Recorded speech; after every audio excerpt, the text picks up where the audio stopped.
Good evening, YouTube, and welcome back to Paisano's Music and Vinyl Talk. Tonight we're going to talk about an all-American band. As all-American as Apple Pie a la Mode. Went apple picking a couple weeks ago and got a whole bunch of apples, and my beautiful wife whipped up a couple of the best apple pies you would ever want. And the group we're going to be talking about today is Creedence Clearwater Revival. All four members hail from El Cerrito, California, which is kind of like the northwest portion of the state. These definitely weren't Southern California surfer boys. These were Northern California boys, led by John Fogerty, who was really the driving force in the band. I mean, the rest of the group was adequate, but he was the main songwriter, lead guitarist, and they had their own brand of rock.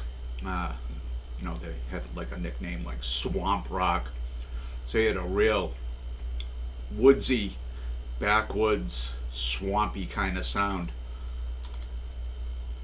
You would have thought they came from like Alabama or Mississippi or something.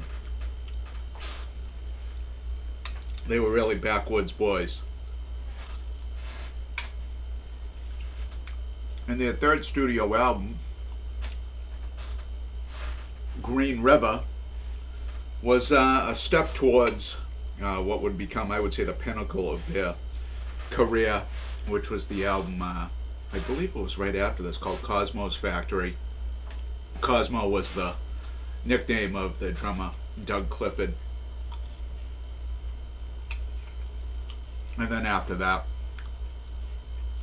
the other members of Creedence were pretty jealous of John Fogerty, and they started insisting that they start writing, and things went downhill quickly, and they folded, I think, in 1972.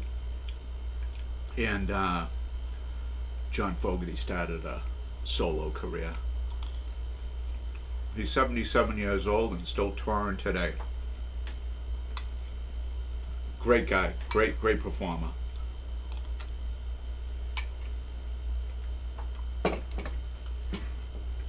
Green River came out in 1969. I believe this is an original. I purchased it a couple of years ago from Rob over at Cheap Thrills Records in Dedham, Massachusetts. And it's an original. It was released on Fantasy Records. They were definitely the stars of Fantasy Records. There's a shot of the boys. A very woodsy type environment. And this had a number of really good songs on it. Starts off with Green River. It's right up there with one of my top 2 or 3 Creedence songs. Great way to start an album. Commotion, a real rocker about the problems of the day, 1969.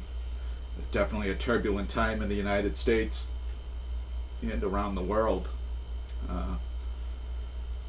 Bad Moon Rising kicks off side 2, another huge single, Lodi, still heard on the radio today.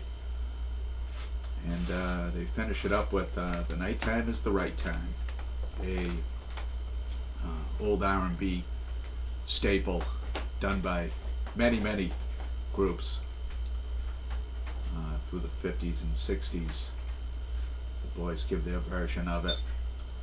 I believe it was produced and arranged by John Fogerty entirely, which doesn't surprise me because he was a very talented guy.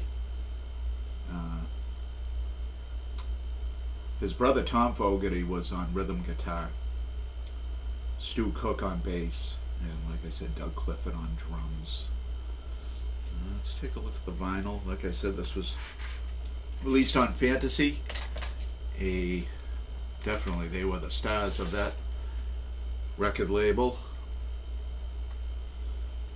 There it is. Down the bottom it says full radial stereo. This is definitely an original, and this was how the record company wanted you to hear it in full radial stereo. All right, thank you for joining me for this slice of Americana. Well, I enjoyed a nice slice of apple pie with vanilla ice cream on top of it, and a little talk about a great rock band, Creedence Clearwater Revival. Alright, if you're enjoying the content, if you enjoyed this video, please like and subscribe. I would appreciate it very much. Good night, YouTube.